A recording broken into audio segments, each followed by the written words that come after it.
കേരളത്തിലൊരു കൊലപാതകം നടന്നു. ചെന്താമര എന്നാണ് ആളെ പേര്. ആ പേരെന്ത് രസമാണ് കേൾക്കാൻ. ചെന്താമര എന്ന് കേട്ടാൽ, ആമ്പൽ എന്നൊക്കെ കേട്ടാൽ എന്ത് രസമാണ്. എന്നാൽ ഈ പേര് കേൾക്കുമ്പോൾ എങ്ങനെയാണ് ഒരു മനുഷ്യൻ ഇങ്ങനെയാവാൻ സാധിക്കാം? എങ്ങനെയാണ് ഒരു മനുഷ്യൻ ഇങ്ങനെയാവാൻ സാധിക്കാം? അപ്പം അതിൻ്റെ അടിയിലേക്ക് ഇറങ്ങി ചെല്ലുമ്പോൾ അവിടെ ഒരു ഉപദേശകനുണ്ട്. ഒരു ഉപദേശകൻ. ആ ഉപദേശകന്റെ ഉപദേശം സ്വീകരിച്ചുകൊണ്ടാണ് കേരളത്തെ നടുക്കിയ ഒരു കൊലപാതകമുണ്ടായത്. നമ്മൾ ആലോചിച്ച് നോക്കണം. മുസ്ലിം സമൂഹത്തിൽ ഇങ്ങനെ ഒരുപാട് ആളുകളുണ്ട്. പല ഉപദേശം കൊടുത്ത് മനുഷ്യരെ വഴിപിഴപ്പിക്കുന്ന ആളുകൾ. നമ്മൾ അവരോട് പറയും, ലാ ഇലാഹ ഇല്ലല്ലയിലേക്ക് വരൂ, ഫഅലം അന്നഹു ലാ ഇലാഹ ഇല്ലല്ലാഹ്, അല്ലാഹുവിനെ അറിയേണ്ട പോലെ അറിയൂ, മനസ്സിലാക്കേണ്ടതുപോലെ മനസ്സിലാക്കൂ. നിന്റെ മനസ്സിന്റെ മന്ത്രണങ്ങൾ അറിയുന്ന, യഅലമു ഖായിനത്തൽ അയുനി വമാ തുഖ്ഫി സുദൂർ, നിന്റെ കണ്ണിന്റെ കള്ളനോട്ടവും നിന്റെ ഹൃദയങ്ങൾ മറച്ചു വെക്കുന്നതും അറിയുന്ന ലോകത്തിന്റെ ഒരേ ഒരു നാഥൻ, ആ നാഥനിലേക്ക് വരൂ എന്നാണ് നമ്മൾ ജനങ്ങളോട് പറഞ്ഞുകൊണ്ടിരിക്കുന്നത്. ആ നാഥനോട് പ്രാർത്ഥിക്കൂ. നിന്റെ മനസ്സ് തുറക്കപ്പെടുന്നൊരു ദിവസം ഉണ്ടാകും. മനസ്സിങ്ങനെ യൗമ തുബ്ല സറായിർ, രഹസ്യത്തിന്റെ വിരികൾ നീക്കപ്പെടുന്നൊരു ദിവസം ഉണ്ടായിരിക്കും. അതുകൊണ്ട് ആ നാഥനോട് നീ പ്രാർത്ഥിക്കൂ. നൂഹ് നബി അലൈഹിസ്സലാത്തു വസ്സലാം ഒരു സമൂഹത്തോട് പറഞ്ഞില്ലേ, യാ ഖൗമുബുദുല്ലാഹ് മാലക്കും മിൻ ഇലാഹിൻ ഗൈറുഹു വഫലാ തത്തഖൂൻ, എൻ്റെ സമൂഹമേ നിങ്ങൾ അല്ലാഹുവോട് പ്രാർത്ഥിക്കൂ, ആ റബ്ബിനെ പേടിക്കൂ. 950 950 വർഷമാണ്. അപ്പോൾ ആൾക്കാരൊക്കെ എന്തിനാ ഈ 950 വർഷം പ്രബോധനം നടത്തിയത്? അത്ര ശക്തമാണ് അന്ധവിശ്വാസം അപ്പുറത്ത്. നമ്മൾ ഈ വേദി കെട്ടി പ്രസംഗിക്കൽ മാത്രമല്ല, നമ്മൾ ജനങ്ങളെ ബോധവൽക്കരിക്കണം. നമ്മുടെ ഏറ്റവും വലിയ ദൗത്യം ഇന്നത്തെ കാലത്ത് അതാണ്. കാലം ഇസ്ലാമിനും തൗഹീദിനും വിരുദ്ധമായി സഞ്ചരിച്ചു കൊണ്ടിരിക്കുമ്പോൾ ഈ തൗഹീദിന് വേണ്ടിയിട്ട് പതിറ്റാണ്ടുകൾ വേദി കെട്ടി പ്രസംഗിച്ച പണ്ഡിതന്മാർ, അവർ സംഘടനാ വൈരത്തിനും അധികാര താല്പര്യത്തിനും തൗഹീദിനെ ഈ ജനങ്ങളുടെ മുന്നിൽ വിചാരണ ചെയ്യുമ്പോൾ, 100 കൊല്ലം എഴുതിയുണ്ടാക്കിയിട്ടുള്ള ഈ പ്രസ്ഥാനത്തിന്റെ നിലപാടുകളെ ചോദ്യം ചെയ്യുമ്പോൾ പ്രതികരിക്കാൻ സാധിക്കുന്ന ഒരു യുവ സമൂഹത്തെ സൃഷ്ടിക്കേണ്ടത് എന്റെയും നിങ്ങളുടെയും ബാധ്യതയാണ് എന്ന് പ്രിയപ്പെട്ടവരെ നിങ്ങളോട് പറയാൻ ഞാൻ ആഗ്രഹിക്കുകയാണ്. നമ്മുടെ ബാധ്യതയാണത്. തൗഹീദ് എന്താണ്? അതിൻ്റെ അകക്കാമ്പ് എന്താണ്? നമ്മൾ അള്ളാഹുവോട് പ്രാർത്ഥിക്കേണ്ട സന്ദർഭത്തിൽ അള്ളാഹുവോട് മാത്രമേ പ്രാർത്ഥിക്കാവൂ. ആ റബ്ബിനോട് പേടിക്കേണ്ട സന്ദർഭങ്ങൾ ഉണ്ടാവും. പടച്ചോൻ പറഞ്ഞില്ലേ, നിങ്ങൾ എന്നെ പേടിക്കണം. വലിമൻ ഖാഫ മഖാമ റബ്ബിഹി ജന്നത്താൻ, എന്നെ പേടിക്കുന്ന ആളുകൾക്ക് നാളെ സ്വർഗത്തിൽ 2 തോട്ടങ്ങൾ ഉണ്ടാകും എന്നാണ്. സ്വർഗത്തിൽ 2 തോട്ടങ്ങൾ ഉണ്ടാകും. അപ്പോൾ ആ റബ്ബിനെ ഭയപ്പെടണം, ആ റബ്ബിനെ പ്രതീക്ഷിക്കണം, ആ റബ്ബിനോട് പ്രാർത്ഥിക്കണം, ആ റബ്ബിനെ നമ്മൾ ഭയപ്പെട്ടുകൊണ്ട് മുന്നോട്ട് പോകണം. അതുപോലെ തന്നെ ആ റബ്ബിൻ്റെ ദീൻ ജനങ്ങളിലേക്ക് എത്തിച്ചു കൊടുക്കണം. ഇസ്ലാഹി പ്രസ്ഥാനത്തിൻ്റെ നായകന്മാർ ഇതാണ് ചെയ്തത്. ഞാൻ ആലോചിക്കുകയാണ്, മായിൻ ഹമദാനി തങ്ങൾ ജീവിച്ചിരിക്കുന്ന കാലത്ത് അറബി മലയാളത്തിലാണ് പ്രബോധനം നടത്തേണ്ടത്. അദ്ദേഹം അറബി മലയാളം പഠിച്ചുകൊണ്ട് അറബി മലയാള പുസ്തകമുണ്ടായി ജനങ്ങളിലേക്ക് അത് എത്തിച്ചു കൊടുക്കുകയാണ്. എന്താ കാരണം? ആ കാലത്ത് അന്ധവിശ്വാസം അങ്ങനെയാണ് വന്നിരുന്നത്. അതുകൊണ്ട് ആ മാർഗം അദ്ദേഹം സ്വീകരിച്ചു. ഹമദാനി തങ്ങൾക്ക് പ്രബോധനം ചെയ്യാനുള്ള സ്ഥലങ്ങൾ, കേരളത്തിലെ ഒരുപാട് സ്ഥലങ്ങൾ, ആലപ്പുഴയിലും എറണാകുളത്തും കായലോര പ്രദേശങ്ങളിലും ബോട്ടിലും മറ്റും യാത്ര ചെയ്തും ഒറ്റക്ക് പോയി പ്രസംഗിച്ചും ലഘുലേഖകൾ കൊടുത്തും ഒരു ജനസമൂഹത്തെ അദ്ദേഹം തൗഹീദിന്റെ വെള്ളി വെളിച്ചത്തിലേക്ക് കൊണ്ടുവന്നു. ഇന്നും അദ്ദേഹം ചരിത്രത്തിൽ ഓർമ്മിക്കപ്പെടുക. എന്താ കാരണം? ലാ ഇലാഹ ഇല്ലല്ലാഹ് എന്ന വിശ്വാസം ജനങ്ങളെ പഠിപ്പിക്കാൻ ഒറ്റയാൾ പോരാളിയായി അദ്ദേഹം ഇറങ്ങിയത് കൊണ്ടാണ്. മഹ്ദി തങ്ങൾ പ്രവാചകനെതിരെ ആളുകൾ വിമർശനം എഴുതിയപ്പോൾ പ്രവാചകൻ എന്താണ് എന്ന് ലോകത്തെ മനസ്സിലാക്കാൻ വേണ്ടിയിട്ട് മഹ്ദി തങ്ങൾ കേരളത്തിൻ്റെ പല ഭാഗത്തും ഇറങ്ങിയിട്ട് പിരിവെടുത്തുകൊണ്ട് ഒരു പുസ്തകം എഴുതി. ആ പുസ്തകത്തിൻ്റെ പേര് നബിനാണയം എന്നായിരുന്നു. ഇസ്ലാഹി നവോത്ഥാനത്തിൻ്റെ ആദ്യകാല നേതാക്കന്മാരിൽ മുൻനിരയിൽ നിൽക്കുന്ന ആളാണ് സയ്യിദ് സനാഉല്ലാ മഖ്ദി തങ്ങൾ. അദ്ദേഹം പറയുന്നുണ്ട്, ജ്ഞാനമില്ലെങ്കിൽ മാനമില്ല, മാനമില്ലെങ്കിൽ നാണമില്ല എന്ന്. പണ്ട് അദ്ദേഹം പറഞ്ഞാണ്, ജ്ഞാനമില്ലെങ്കിൽ നാണമില്ല, അറിവില്ലെങ്കിൽ നാണം ഉണ്ടാവില്ല, നാണമില്ലെങ്കിൽ മാനമില്ല. ഇന്നത്തെ യുവ കൗമാര സുഹൃത്തുക്കളുടെ ജീവിതം പരിശോധിച്ചാൽ അത് മനസ്സിലാവും. ഞാൻ അതിലേക്ക് പോകുന്നില്ല. നിങ്ങൾ ആലോചിച്ച് നോക്കണം. അപ്പോൾ അറിവെന്താണ് എന്നൊരു സമൂഹത്തെ പഠിപ്പിച്ചു. ഖുൽ ഹൽ യസ്തവില്ലദീന യഅലമൂന വല്ലദീന ലാ യഅലമൂൻ, നിങ്ങളിൽ അറിവുള്ളവനും അറിവില്ലാത്തവനും സമമാകുമോ എന്നൊരു സമൂഹത്തോട് ഇസ്ലാഹി പ്രസ്ഥാനം ചോദിച്ചു. എന്നിട്ട് അള്ളാഹുവിലേക്ക് ജനങ്ങളെ ക്ഷണിച്ചു. നൂഹ് നബി അലൈഹിസ്സലാത്തു വസ്സലാം 950 വർഷം പ്രബോധനം നടത്തിയപ്പോൾ അദ്ദേഹത്തിൻ്റെ പ്രബോധിത സമൂഹം തിരിച്ചു പറഞ്ഞത് എന്താണ്? നിങ്ങൾ പറയുന്നത് ശരിയല്ല, ഞങ്ങളുള്ളതാണ് ശരി, ഞങ്ങളുടെ ഈ വിശ്വാസം ഉണ്ടല്ലോ ഇതാണ് ശരി എന്നാണ്. ഇന്നാല നറാക ഫീ ലലാലിൻ മുബീൻ, നിങ്ങൾ വ്യക്തമായ വഴികേടിലാണ് എന്നാണ്. നിങ്ങൾ വ്യക്തമായ വഴികേടിലാണ്. എവിടെ തൗഹീദ് ഉണ്ടോ അദ്ദേഹത്തിന് ശിർക്ക് ഉണ്ടാവും. ദാവൂദ് നബീൻ്റെ വഴിയുണ്ടോ ജാലൂത്തിൻ്റെ വഴിയുണ്ടാവും. മൂസാ നബി അലൈഹി സ്വലാത്തു വസ്സലാമിൻ്റെ വഴിയും മാർഗവും ഉണ്ടോ അപ്പോൾ ഫിറഔൻ്റെ മറ്റൊരു മാർഗം ഉണ്ടാവും. അള്ളാഹു ഈ 2 മാർഗവും നമ്മുടെ മുമ്പിൽ കാണിച്ചു തരും. തൗഹീദിൽ പ്രിയപ്പെട്ടവരെ ഒരു കോംപ്രമൈസിന് നമ്മൾ തയ്യാറാകരുത്. ആളുകൾ പലതും പറയും, ജിന്ന് പറയും, അവർ സിഹിർ പറയും. അവർ ഒരു കാലത്ത് സിഹിറിനെതിരെ ഡയറക്റ്റായി പ്രസംഗിച്ച ആളുകൾ, വളരെ ഡയറക്റ്റായിട്ട് എനിക്കെതിരെ സിഹിർ ചെയ്യട്ടെ എന്ന് വെല്ലുവിളിച്ച ആളുകൾ, ഞാൻ ഇവിടെ പ്രസംഗിക്കുന്നതിന് പകരം വേറൊരു സ്ഥലത്ത് പോയി ഇറങ്ങൂല എന്ന് പ്രസംഗിച്ച ആളുകൾ നേരെ തിരിച്ചു പറയാണ്. എന്താ അതിൻ്റെ കാരണം? അതിൻ്റെ കാരണം സലഫി മൻഹജാണ്, മൻഹജു സലഫാണ്. ഇതൊക്കെ സൗദികളുടെ ഒരു സലഫാണ്, അല്ലെങ്കിൽ അവിടുത്തെ കുറച്ച് പണ്ഡിതന്മാരുടെ കുറച്ചാളുകളുടെ ഒരു ജീവിത രീതിയാണ്, അവരുടെ വ്യാഖ്യാനങ്ങളാണ്. എങ്ങനെ മതത്തെ വ്യാഖ്യാനിക്കാൻ, എങ്ങനെ മൻഹജിനെ ഉപയോഗപ്പെടുത്താം എന്നുള്ളതാണ്. അതിൻ്റെ അപകടമാണ്. വ്യാഖ്യാനിച്ച് എന്തൊക്കെ ഉണ്ടായി. എൻ്റെ നാട്ടിലൊരു സ്ത്രീയുടെ ഭർത്താവ് മരണപ്പെട്ടു. അപ്പോൾ അവരെ ഏതാണ്ടൊരു 33 ദിവസത്തോളം ഒരു റൂമിൽ അടച്ചിട്ടു. മരണപ്പെട്ട ഒരാൾക്ക് മരണശേഷമുള്ള ക്രിയകളൊന്നും ചെയ്യാതെ അദ്ദേഹത്തെ റൂമിൽ അടച്ചിട്ടു. പോലീസുകാർ വന്ന് അന്വേഷണമായി. അപ്പോൾ റൂം പൊളിച്ച് ഉള്ളിൽ കയറിയപ്പോൾ ഒരു പായയിൽ കെട്ടിവെച്ചിരിക്കുകയാണ്. അപ്പോൾ അവരോടൊരു തങ്ങൾ പറഞ്ഞതാണ്, നിങ്ങളെ ഭർത്താവ് മരിക്കൂല, ഇനി അഥവാ മരിച്ചാൽ, ശ്വാസം പോയാൽ, പൾസ് നിന്നാൽ നിങ്ങളൊരു പായയിൽ കെട്ടിവെക്കണം. അദ്ദേഹം കുറച്ച് ദിവസം കഴിയുമ്പോൾ എഴുന്നേറ്റ് വരുന്നു. നമ്മൾ AI കാലത്ത് ജീവിച്ചുകൊണ്ടിരിക്കുകയാണ്. വളരെ അടുത്ത് നടന്ന സംഭവമാണ്. ഇത് കഴിഞ്ഞിട്ട് അവിടെ ഒരു വിശദീകരണ യോഗം നടന്നു. നടന്ന് പ്രസംഗിക്കാൻ വന്ന പ്രമുഖനായ ഒരു പണ്ഡിതൻ പറഞ്ഞു, ഞാനിവിടെ ഒരു വ്യവസ്ഥ എഴുതാൻ വേണ്ടി വന്നിരുന്നു. ഞാൻ പണ്ഡിതൻ്റെ പേരൊന്നും പറയുന്നില്ല. ഒരു തർക്ക വിഷയത്തിൽ വ്യവസ്ഥ എഴുതാൻ വേണ്ടി ഞാൻ വന്നപ്പോൾ ഞാൻ ഉറങ്ങിയത് ഒരറിയപ്പെടുന്ന ഒരു കൗൺസിലറുടെ കൂടെയാണ്. അന്ന് അദ്ദേഹത്തെ കാണാൻ 2 ആളുകൾ വന്നു. അദ്ദേഹം ഇവരോട് സംസാരിച്ചു കൊണ്ടിരിക്കുമ്പോൾ അദ്ദേഹത്തിൻ്റെ ഉള്ളം കൈയിലേക്ക് ഒരല്പം വെള്ളമെടുത്തിട്ട് ആ ഒരാളുടെ മൂക്കിലേക്ക് അദ്ദേഹം വീശി മൂക്കിലേക്ക് അത് ഒഴിച്ചു കൊടുത്തു. ഇദ്ദേഹം പെട്ടെന്ന് പെടഞ്ഞ് കുറച്ചപ്പോൾ ഈ പണ്ഡിതനോട് അദ്ദേഹം പറഞ്ഞു, കണ്ടോ, ഇപ്പം പുറത്ത് ചാടിയത് ജിന്നാണ്. ഒന്നും ഇതവിടെ പ്രസംഗിക്കേണ്ട ആവശ്യമേ ഇല്ല. അതിനല്ല വേദി സംഘടിപ്പിച്ചത്. പക്ഷെ അങ്ങോട്ടും ഇങ്ങോട്ടും ഈ കോഴിക്കൊത്ത് തുടങ്ങിയിട്ട് കാലങ്ങളായി. ഞാൻ പറഞ്ഞുകൊണ്ട് വരുന്നത്, അങ്ങനെ തുടങ്ങിയ വ്യാഖ്യാനങ്ങൾ ജീവിതത്തിൽ വിശ്വാസം സ്വീകരിച്ച മനുഷ്യരുടെ വിശ്വാസത്തെ വ്യതിചലിപ്പിക്കാനുള്ള പരിശ്രമങ്ങളായി. പിന്നെ അതുകൊണ്ട് തൗഹീദിൻ്റെ വ്യാഖ്യാനങ്ങളിൽ നിന്ന് മനുഷ്യരെ വഴിപിഴപ്പിക്കാൻ പണ്ഡിത ലോകം നിരന്തരമായ ശ്രമങ്ങൾ നടത്തിക്കൊണ്ടിരിക്കുകയാണ്. അതിൻ്റെ ഭാഗമാണ് മുജാഹിദ് ജിന്ന് യുവതി പീഡിപ്പിക്കപ്പെട്ടു എന്ന് കേരള ശബ്ദത്തിന് തലക്കെട്ട് എഴുതേണ്ടി വന്നത്. നമ്മൾ ആലോചിച്ച് നോക്കണം. മുജാഹിദ് ജിന്ന് യുവതി പീഡിപ്പിക്കപ്പെട്ടു, കേരള ശബ്ദത്തിൻ്റെ തലവാചകമാണത്. കേരളത്തിലെ മുഴുവൻ മനുഷ്യരും മുജാഹിദ് പ്രസ്ഥാനത്തെ പഠിക്കുന്ന മനുഷ്യരുടെ ചിന്തകളിലേക്ക്, ആലോചനകളിലേക്ക് ഏറ്റവും വലിയ കറകൾ സമ്മാനിച്ചവർ ഇന്നും വളരെ ഉജ്ജ്വലമായിട്ട് ഇവിടെ ലോകത്ത് വലിയ വലിയ പ്രബോധകരായി ജീവിച്ചുകൊണ്ടിരിക്കുകയാണ്.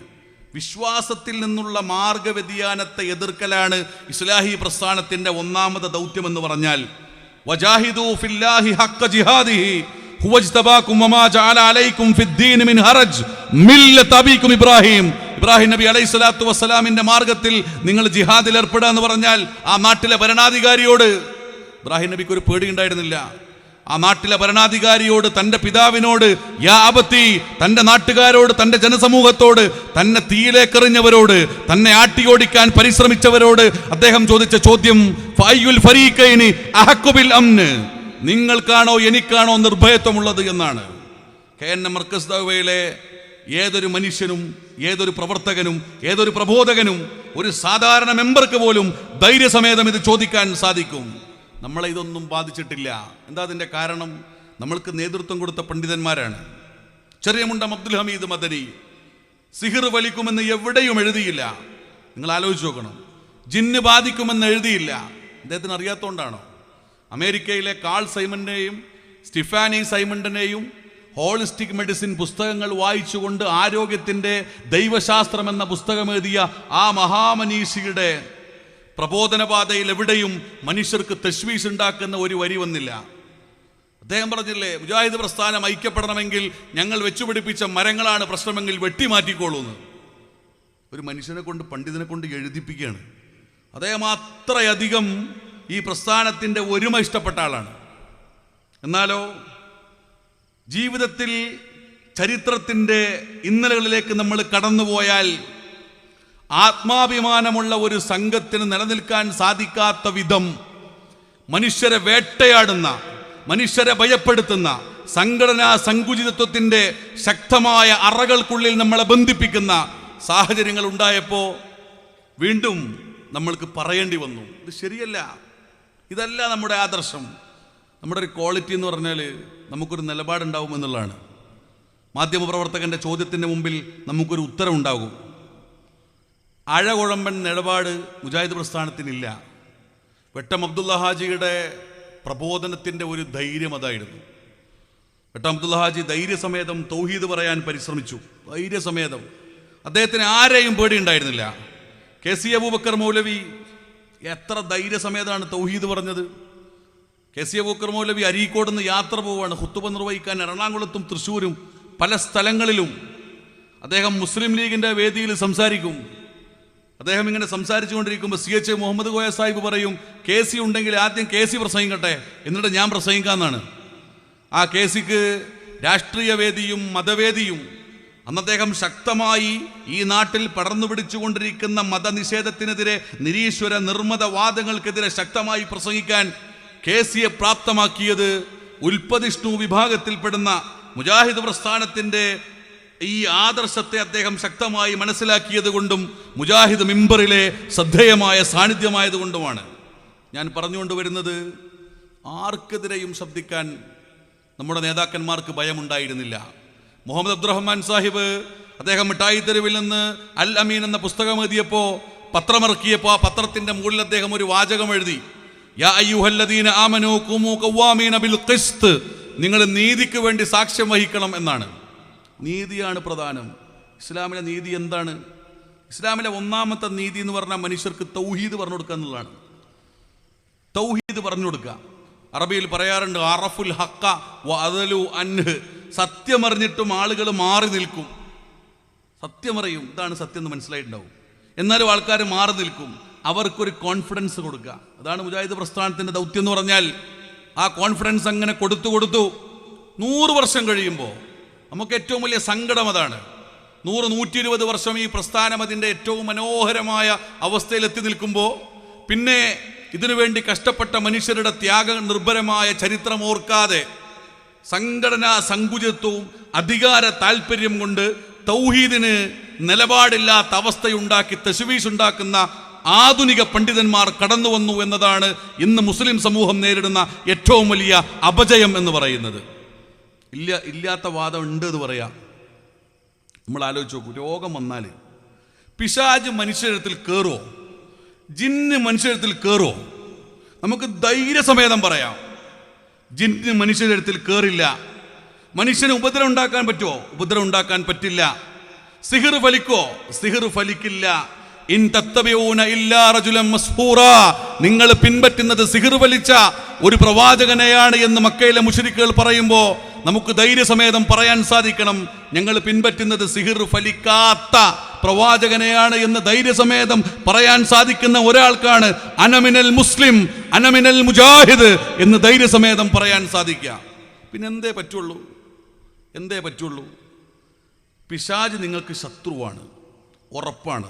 ഇന്നഹൂലക്കും അദുവ്വും മുബീൻ, ഉറപ്പാണ്. നിങ്ങൾക്കത് വ്യക്തമായ ശത്രുവാണ്, സംശയമില്ല. പക്ഷേ പുറത്തുനിന്നല്ല, അകത്തു നിന്നാണ്, ഉള്ളുന്നാണ്. അതുകൊണ്ടാണ് മിനൽ ജിന്നത്തി വന്നാസ്, നിങ്ങളുടെ മനസ്സിൽ അത് ദുർബോധനമുണ്ടാക്കും എന്ന് പറയുന്നത്. എന്താ ദുർബോധനം എന്ന് പറഞ്ഞാൽ നന്മയിലേക്ക് മനസ്സും ശരീരവും ഒരുങ്ങിയാൽ അതിനെ തടസ്സപ്പെടുത്തും, നമ്മളെ പിറകോട്ട് വലിക്കും, നമ്മളെ മടിയനാക്കും, ആ നന്മയിലേക്ക് പോണ്ടാന്ന് പറയും. അങ്ങനെ നമ്മുടെ ഈമാനിനെ ഉള്ളിൽ കിടന്നുകൊണ്ട് നമ്മളെ പ്രശ്നമുണ്ടാക്കുന്ന ഒന്നാണ് ഈ പിശാച് എന്ന് പറഞ്ഞാൽ. അത് പുറത്തുനിന്ന് വരുമോ? അത് പുറത്തുനിന്ന് വരൂല. ഇനി ഈ പ്രസംഗം എനിക്ക് നാളെ ഇവിടുന്ന് മാറ്റി പറയേണ്ട അവസ്ഥ ഉണ്ടാവുമോ? ഉണ്ടാവില്ല. എന്തുകൊണ്ടാണത്? ഇതാണ് നമ്മുടെ ആദർശം എന്ന് പറഞ്ഞാൽ. മാറ്റി പറയാൻ കഴിയില്ല, മാറ്റി പറയേണ്ട അവസ്ഥയും ഉണ്ടാവില്ല. എന്തുകൊണ്ട്? ഇതാണ് തൗഹീദ് എന്ന് പറഞ്ഞാൽ. ജിന്നുമ്മമാർ കേരളത്തിൽ ഉണ്ടായത് എന്തിൻ്റെ അടിസ്ഥാനത്തിലാണ്? ജിന്നുമ്മമാരുടെ കൊലപാതകങ്ങൾ. നമ്മൾ ഇന്ന് ഈ ലോകത്തെ ഏറ്റവും വലിയ ദുരന്തം എന്താണെന്നറിയോ? ഒന്ന് അന്ധവിശ്വാസമാണ്, മറ്റൊന്ന് ലഹരിയാണ്. അന്ധവിശ്വാസവും ലഹരിയും ഈ കാലഘട്ടത്തിനെ ഇസ്ലാഹിലേക്ക് കൊണ്ടുപോകുമ്പോൾ നമ്മൾ വളരെ അടിസ്ഥാനപരമായി ചിന്തിക്കേണ്ട രണ്ട് പ്രബോധനത്തിൻ്റെ ഏരിയകൾ ഇതാണ്. ഒന്ന്, മനുഷ്യർ അന്ധവിശ്വാസികളാകുന്നു. പിന്നെ ആദർശം. ഇന്നിപ്പോൾ ആനയുടെ ആദർശമാണ്. ആന തീരുമാനിക്കും ആരൊക്കെ ജീവിക്കണം. നമ്മൾ ആലോചിച്ച് നോക്കൂ. ഇപ്പോഴത്ത് ആനയ്ക്ക് നേരെ ഒരാൾ ലേസർ അടിക്കുകയാണ്. ലേസർ അടിച്ച ആന, ലേസർ അടി കൊണ്ട ആന ആരാ അടിച്ചത് നോക്കിയിട്ട് അദ്ദേഹത്തെ നോക്കി ചെന്ന് കൊലപ്പെടുത്തി. നിങ്ങൾ ആലോചിച്ച് നോക്കണം. പുതിയങ്ങാടി നീർച്ചയിൽ എനിക്ക് ഓർമ്മയുണ്ട്, എൻ്റെ ചെറുപ്പകാലത്ത് തിരുനാവായയിൽ വലിയൊരു പെട്ടി കൊണ്ടുവരും ആൾക്കാർ. തിരുനാവായ മസ്ജിദുൽ മുജാഹിദീനിലേക്ക് തിരിയുന്ന അവിടെ ഈ പെട്ടി കൊടുന്ന് ഇറക്കും. പെട്ടിയിൽ പല നിറത്തിലുള്ള മുട്ടായി കയറും. നമുക്ക് തിന്നാൻ ഇങ്ങനെ തോന്നും. അപ്പോൾ വീട്ടിൽ നിന്ന് പറയും തിന്നാൻ പാടില്ല, പുതിയങ്ങാടി നേർച്ചയെന്ന് കൊണ്ടുവന്നതാണെന്നറിയും. അങ്ങനെയായിരുന്നു അത്. അങ്ങനെ പാടില്ല.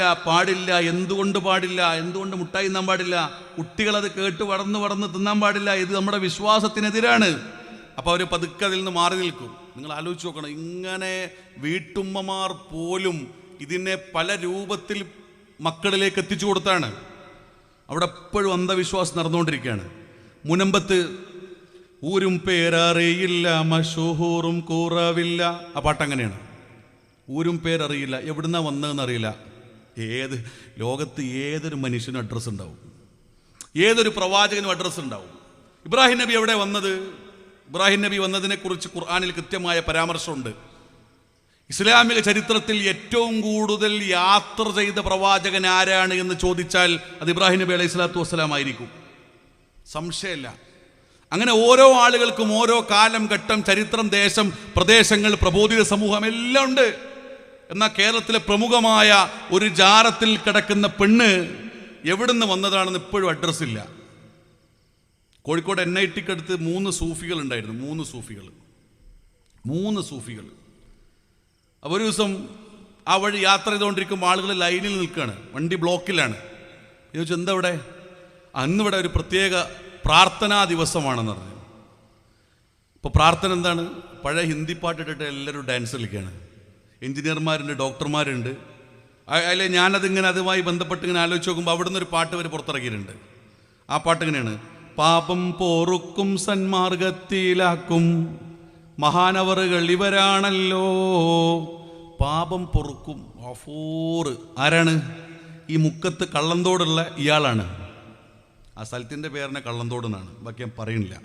ഞാൻ പറയുന്നത് അങ്ങനത്തെ ആളുകൾ ജീവിച്ചിരിക്കുന്നവരും ഇല്ലാത്ത ആൾക്കാരും മരിച്ചുപോയ ആൾക്കാർ. വേറെ മുക്കത്തൗലിയ മക്കത്ത്, മക്കത്തൗലിയ മുക്കത്ത്. നിങ്ങൾ ആലോചിച്ച് നോക്ക്. ഈ കൈ ഉയർത്തി കാണിച്ചാൽ ഈ കൈയിൻ്റെ ഉള്ളിൽ മക്ക കാണും എന്നാണ്. എന്തോ ഭാഗ്യത്തിന് ഇപ്പോൾ എല്ലാം പോയി മടവൂരിലെത്തിയിട്ടുണ്ട്. ഇതൊക്കെ ഇപ്പോൾ ഒഴുകിപ്പോയി ഇപ്പോൾ CM മടവൂരിൻ്റെ അടുത്താണ് എല്ലാം എത്തിയിട്ടുള്ളത്. ഞാൻ പറയാം, ഇങ്ങനെ അന്ധവിശ്വാസം കേരളത്തിൽ വ്യാപകമായിരുന്നു. വ്യാപകമായ ഒരു കാലത്ത് നമ്മുടെ പ്രസ്ഥാനത്തിൻ്റെ അന്ന് AP അബ്ദുൽ ഖാദർ മൗലവിയൊക്കെ ധൈര്യസമേതം, APയുടെ പ്രസംഗങ്ങൾ, അദ്ദേഹത്തിൻ്റെ ചിന്തകൾ, അദ്ദേഹത്തിൻ്റെ തമാശകൾ എത്ര കൃത്യമാണ്. ലാ ഇലാഹ ഇല്ലല്ലാഹ് പറയാൻ എപിയോട് സമാന്തരമായി ജീവിച്ച ആളുകൾ, എപി എന്ന് പറഞ്ഞൊരു വാചകം എന്നുണ്ട്. സിഹിർ ഫലിക്കും എന്ന് എഴുതാൻ സുബൈർ മങ്കട തീരുമാനിച്ചപ്പോൾ സുബൈർ മങ്കടയോട് വിളിച്ചിട്ട് എപി പറഞ്ഞു, അത് എഴുതരുത്, അങ്ങനെ ഇല്ല. ഇപ്പൊ സുബൈർ മങ്കട പറയുന്നുണ്ട്, ഞാൻ അന്ന് ഉപേക്ഷിച്ച് പോന്നാണത് ആ എഴുത്ത്. അതങ്ങനെയാണ്, ഒരാളെ ഏൽപ്പിക്കുക. ഒരാൾക്കെതിരെ ചാർജ് ഷീറ്റ് ഉണ്ടാക്കാൻ ഒരാളെ ഏൽപ്പിക്കും. ഇപ്പൊ വിഷ്ണു വിഭാഗത്തിന്റെ പ്രമുഖനായ ഒരു പണ്ഡിതൻ, അദ്ദേഹത്തിന്റെ പണി ഹുസൈൻ മടവൂരിനെതിരെ എല്ലാ മാസവും എന്തെങ്കിലും എഴുതുക എന്നുള്ളതാണ്. അദ്ദേഹത്തിന്റെ ജീവിതത്തിൽ എന്തെങ്കിലും കിട്ടിയാൽ അത് ഫയലാക്കുക എന്നുള്ളതാണ് പ്രധാനപ്പെട്ട പണി. ഞാൻ പേരൊന്നും പറയുന്നില്ല. ഇങ്ങനെ പറയാൻ തുടങ്ങിയ ഒരുപാടുണ്ട്. ഞാൻ പറഞ്ഞുകൊണ്ട് വരുന്നത്, ഇങ്ങനെ മുന്നോട്ട് പോയ ഒരു പ്രസ്ഥാനത്തിൻ്റെ കടക്കൽ കത്തിവെക്കാൻ, തൗഹീദിനെ ഇല്ലാതെയാക്കാൻ ആളുകൾ പരിശ്രമിച്ചാൽ നമ്മൾ വെറുതെ ഇരിക്കണോ?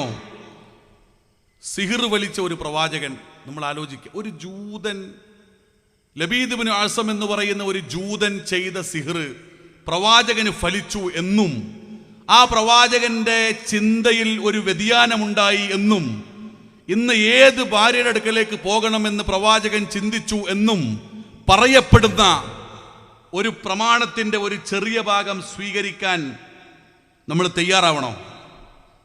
അവിടെയാണ് ചോദ്യം. ഇപ്പൊ ചില ആൾക്കാർ ഇന്നതിങ്ങനെ പ്രസംഗിച്ചിട്ട് തയ്യാറാവണോ എന്ന് ചോദിച്ചാൽ, അത് തയ്യാറായാലും കുഴപ്പമില്ല, തയ്യാറായിട്ടില്ലെങ്കിലും കുഴപ്പമില്ല, അല്ലെങ്കിൽ അത് പറയണ്ട പറഞ്ഞാൽ പിന്നെ ലോകത്ത് എന്ത് ദീനാണിത്? ഇത് ഇസ്ലാമല്ലേ? ഇത് ബിസിനസ് ഒന്നല്ലല്ലോ, ഇത് ഇസ്ലാമാണ്. ഇസ്ലാം വളരെ കൃത്യമല്ലേ? ഈ പ്രപഞ്ച പ്രതിഭാസങ്ങളെ മുഴുവൻ പരാമർശിക്കുന്ന വിശുദ്ധ ഖുർആന്റെ ആയത്തുകൾ, ഈ അഖിലം, ഈ ലോകം മുഴുവൻ പടച്ച റബ്ബുൽ ആലമീനായ നാഥന്റെ എല്ലാ നാമങ്ങളും, കാരുണ്യവാനായ വാഹിദുൽ ഖഹാറായ ഖാലിക്കായ റസാഖായ ഈ ലോകത്തിന്റെ ഈ നാഥന്റെ എല്ലാ ഗുണവിശേഷങ്ങളും പഠിപ്പിക്കുന്ന വിശുദ്ധ ഖുർആൻ. ഈ ഖുർആനിലൂടെ നിങ്ങൾ സഞ്ചരിച്ചാൽ, ഇന്നഹാദൽ ഖുർആന യഹ്ദീ ലില്ലതീ ഹി അഖ്വം വയുബശ്ശിറുൽ മുഅ്മിനീന അല്ലദീന യഅമലൂന സ്വാലിഹാത്തിൻ അന്ന ലഹും അജ്റൻ കബീറ. ഖുർആൻ നിങ്ങളെ നേരായ ചൊവ്വായ മാർഗത്തിലേക്ക് നയിക്കുകയും സൽക്കർമ്മങ്ങൾ പ്രവർത്തിച്ചു കൊണ്ടിരിക്കുന്ന സത്യവിശ്വാസിക്ക് പ്രതിഫലമുണ്ട് എന്ന വാർത്ത അറിയിക്കുകയും ചെയ്യുന്ന വിശുദ്ധ ഖുർആൻ. ഈ ഖുർആൻ പരാമർശിക്കുന്ന സിഹിർ എന്ന വിഷയത്തിൽ നമുക്കൊരു നിലപാട് വേണ്ടേ? നമുക്കൊരു നിലപാട് വേണം. അപ്പോൾ ധൈര്യസമേതം പറയണം, എവിടുന്നും ഞങ്ങളുടെ പ്രവാചകന് സിഹിർ വലിച്ചിട്ടില്ല. പ്രിയപ്പെട്ട മൊയ്തീൻ സുല്ലമി കുഴിപ്പുറത്തിൻ്റെ ഒരു ടൈറ്റിലുണ്ട്, മാനവരിൽ മഹോന്നതന് മാരണം ബാധിക്കുമോ എന്ന്. വല്ലാത്തൊരു ചോദ്യമാണത്. അദ്ദേഹത്തെ ഞാൻ അഭിവാദ്യം ചെയ്യാണ്. നമ്മൾ ആലോചിച്ച് നോക്കണം, ധൈര്യസമേതം നമുക്കൊരു സ്റ്റാൻഡ് വേണം ഒരു വിഷയത്തിൽ. ഇസ്ലാഹി പ്രസ്ഥാനം അങ്ങനെ മുന്നോട്ട് പോയതാണ്. കേരളക്കരയിൽ അടിചികിത്സയും ജിന്ന് ചികിത്സകളും ചികിത്സാ കേന്ദ്രങ്ങളുമായി അന്ധവിശ്വാസത്തിന്റെ ഇടങ്ങളിലേക്ക് മനുഷ്യരെ കൊണ്ടുവരാൻ ആളുകൾ പരിശ്രമിച്ചപ്പോൾ നമ്മൾ പറഞ്ഞു, ഇത് ശരിയല്ല, ഇത് ദീനിൽ നിന്നുള്ള വ്യതിയാനമാണ്, ഇത് ഉണ്ടാകാൻ പാടില്ല. മനുഷ്യരോട് നിങ്ങൾ നല്ലത് പറഞ്ഞു കൊടുക്കണം. ഇന്നല്ലാഹ മഅൽ മുഹ്സിനീൻ, അല്ലാഹു നന്മയുള്ളവരുടെ കൂടെയാണ്, ഭയപ്പെടുത്തുന്നവരുടെ കൂടെയല്ല. നമ്മൾ ആലോചിച്ച് നോക്ക്. ഇത് പറഞ്ഞപ്പോൾ നമ്മൾക്കെതിരെ അവർ ബുദ്ധി കൊണ്ട് ചിന്തിക്കുന്നവരാണ്. ബുദ്ധിയാണ് അവർക്ക് ഏറ്റവും വലുത്. നമ്മൾ പറഞ്ഞു, നമുക്ക് ഏറ്റവും വലുത് ഖുർആനാണ്, നമുക്ക് ഏറ്റവും വലുത് പ്രവാചക ചര്യയാണ്. നമ്മളോട് ആലോചിക്കണമെന്ന് ഖുർആൻ പല സ്ഥലങ്ങളിൽ പറയുന്നുണ്ട് എന്നേ പറഞ്ഞിട്ടുള്ളൂ. ഹദീസുകൾ എടുക്കുമ്പോൾ മുബത്ത എടുത്താൽ, അതുപോലെ തന്നെ ഹദീസുകളുടെ വിവിധ ഗ്രന്ഥങ്ങൾ നമ്മൾ പരിശോധിച്ചാൽ, ഹദീസുകളെ അപഗ്രഥനം നടത്തിയ 100 കണക്കിന് പണ്ഡിതന്മാരെ കാണാം. ഹദീസ് അപഗ്രഥനം, ഹദീസ് നിഷേധമായി നമ്മൾക്കെതിരെ ഉന്നയിക്കപ്പെട്ടു. നമ്മൾ ആലോചിക്കുക, ഹദീസ് അപഗ്രഥിക്കുക സ്വാഭാവികമാണ്. പഠനം എന്ന് പറഞ്ഞാൽ അങ്ങനെ തന്നെയാണ്. ഒരാൾ ഇൽമ് നേടാൻ വേണ്ടിയിട്ട് ഇറങ്ങിത്തിരിക്കുമ്പോൾ ഉണ്ടാക്കേണ്ട ഒരുപാട് അദബുകളുണ്ട്. അതിലൊന്ന് വലില്ലാഹിൽ ഹംദ്, അള്ളാഹുവിനെ സ്തുതിക്കണമെന്നാണ്, അല്ലേ? അറിവ് നേടുക എന്ന് പറഞ്ഞാൽ എന്താ? ഓരോ അറിവ് നേടുമ്പോഴും നമ്മൾ റബ്ബിനെ സ്തുതിക്കണം, അള്ളാഹുവിനെ മനസ്സിലാക്കണം. മാത്രമല്ല, അറിവ് എന്ന് പറഞ്ഞാൽ നമ്മുടെ ചിന്തയെ അത് ബാധിക്കും, നമ്മുടെ മനസ്സിനെ അത് ബാധിക്കും, അത് നമ്മുടെ കർമ്മങ്ങളിൽ അതിൻ്റെ സ്വാധീനം ഉണ്ടാകും. അതുകൊണ്ടാണ് പണ്ഡിതന്മാർ പറഞ്ഞത്, അൽ ഇൽമു സ്വലാത്തു സിർ, അത് രഹസ്യമായ നമസ്കാരമാണ്. വഇബാദത്തുൽ ഖൽബ്, അത് മനസ്സിൻ്റെ ആരാധനയാണെന്ന്, മനസ്സിൻ്റെ ആരാധനയാണ്. അതുകൊണ്ട് ഹദീസുകളെ കുറിച്ച് പഠിക്കണം. നമ്മൾ ആലോചിക്കണം, കേരളത്തിൽ ചേകന്നൂർ വിഭാഗം ഉണ്ടായപ്പോൾ ചേകന്നൂർ വിഭാഗം ഹദീസ് നിഷേധവുമായി കടന്നു വന്നപ്പോൾ, CN ഹദീസ് നിഷേധവുമായി കടന്നു വന്നപ്പോൾ അന്ന് പ്രതികരിച്ചത് A. അബ്ദുസ്സലാം സുല്ലമിയാണ്. നമ്മൾ ആലോചിച്ചു, A. അബ്ദുസ്സലാം സുല്ലമിയാണ്. ആ പ്രതികരിച്ച ആള് ഹദീസ് നിഷേധിയാണ് എന്ന് പറയാം. ഞാൻ ഒരിക്കൽ പറഞ്ഞത് കേട്ടിട്ടുണ്ട്, ആ ആളുകൾക്ക് സലാം സുല്ലമി ബാധിച്ചിട്ടില്ല എന്ന്. സലാം സുല്ലമി ബാധിച്ചിട്ടില്ല. പറഞ്ഞ് പഠിച്ച് കിതാബുകളിൽ കയറിയിട്ട്, പണ്ഡിത ഫത്വകളിൽ കയറിയിട്ട് പഠിച്ച് എത്തിയത് എവിടെയാണ്? നമ്മൾ ആലോചിക്കണം. ഒരായുഷ്കാലം മുഴുവൻ തൗഹീദിന് വേണ്ടി പോരാടിയ, ജീവിതം മുഴുക്കേ അഹബ്ബ ഇലൈക്കും മിനല്ലാഹി വറസൂലി വജിഹാദിൻ ഫീ സബീലി, നിങ്ങൾക്ക് ആരോടാണ് താല്പര്യമുള്ളത്? അള്ളാഹുവോടാണോ, അവൻ്റെ പ്രവാചകനോടാണോ, അതല്ല അവൻ്റെ മാർഗത്തിലുള്ള ധർമ്മസമരത്തിനാണോ എന്ന് ചോദിച്ചാൽ ആ ധർമ്മസമരത്തിനാണ് എന്ന് ജീവിതത്തിലൂടെ കാണിച്ചു തന്ന, ഭൗതിക ലക്ഷ്യങ്ങൾ ഏതേതുമില്ലാതെ തൻ്റെ അവസാനത്തെ അന്ത്യം വരെ ഒരു അധികാര താല്പര്യവുമില്ലാതെ ഭൗതിക സുഖങ്ങളിലേക്ക് ജീവിതത്തെ കൊണ്ടുപോകാതെ ഇസ്ലാമിനെ പറയാൻ, സമർപ്പിക്കാൻ ധൈര്യം കാണിച്ച സലാം സുല്ലമിയെ വിമർശിക്കുന്ന ആൾക്കാരുണ്ട്. ഇപ്പം ഞാൻ പറയുന്നത്, ജീവിതത്തിൽ നമുക്കൊരു ലൈൻ ഉണ്ടായിരിക്കണം. മുജാഹിദ് പ്രസ്ഥാനം എപ്പോഴും തലയെടുപ്പുള്ളൊരു പ്രസ്ഥാനമാണ്. തലയെടുപ്പുള്ള പ്രസ്ഥാനമാണ്. അത് രാഷ്ട്രീയ രംഗത്ത്, ആത്മീയ നവോത്ഥാന രംഗത്ത്, വൈജ്ഞാനിക രംഗത്ത്. ഞാൻ ആലോചിക്കുകയാണ്, ഗാന്ധിയുടെ പരിഭാഷകനായിട്ട് KM സീതി സാഹിബ് എഴുന്നേറ്റ് നിൽക്കുമ്പോൾ സീതി സാഹിബിന് 26 വയസ്സാണെന്ന്. 26 വയസ്സ്. ഗാന്ധി പറയുന്നുണ്ട്, the best translator I have ever met in my life, എൻ്റെ ജീവിതത്തിൽ കണ്ട ഏറ്റവും നല്ല പരിഭാഷകനാണ് താങ്കൾ എന്ന് ഗാന്ധി പറയാണ്. അന്ന് KM സീതി ഉണ്ടോ, റെപ്രസെൻറ്റേഷൻ ഓഫ് മുജാഹിദ് മൂവ്മെൻറ്റ്, ഇസ്ലാഹി പ്രസ്ഥാനത്തിൻ്റെ വലിയ നേതാവായിരുന്നു അദ്ദേഹം. മുഹമ്മദ് അബ്ദുറഹ്മാൻ സാഹിബ് വലിയ നേതാവായിരുന്നു അദ്ദേഹം. നമ്മൾ ആലോചിച്ച് നോക്കണം, ഇവർക്കൊന്നും ആരെയും പേടിയുണ്ടായിരുന്നില്ല. നിർഭയത്വം ഉണ്ടല്ലോ, നിർഭയത്വം. അദ്ദേഹത്തോട്, മുഹമ്മദ് അബ്ദുറഹ്മാൻ സാഹിബിനോട് ശത്രുക്കൾ പറയുന്നുണ്ട്, നിങ്ങൾ മാങ്കാവിൽ പ്രസംഗിക്കാൻ വന്നാൽ നിങ്ങളുടെ തല ഞങ്ങൾ അരിയുമെന്ന്. അബ്ദുറഹ്മാൻ സാഹിബ് തൊപ്പി വെച്ച് മാങ്കാവിൽ പ്രസംഗിക്കുമ്പോൾ പറയുന്നുണ്ട്, എൻ്റെ തല അരിയാൻ അള്ളാഹുവിന് മാത്രമേ സാധിക്കുകയുള്ളൂ എന്ന്. എൻ്റെ തലയറിയാൻ റബ്ബിന് മാത്രമേ സാധിക്കുകയുള്ളൂ എന്ന്. എന്താ അതിൻ്റെ കാരണം?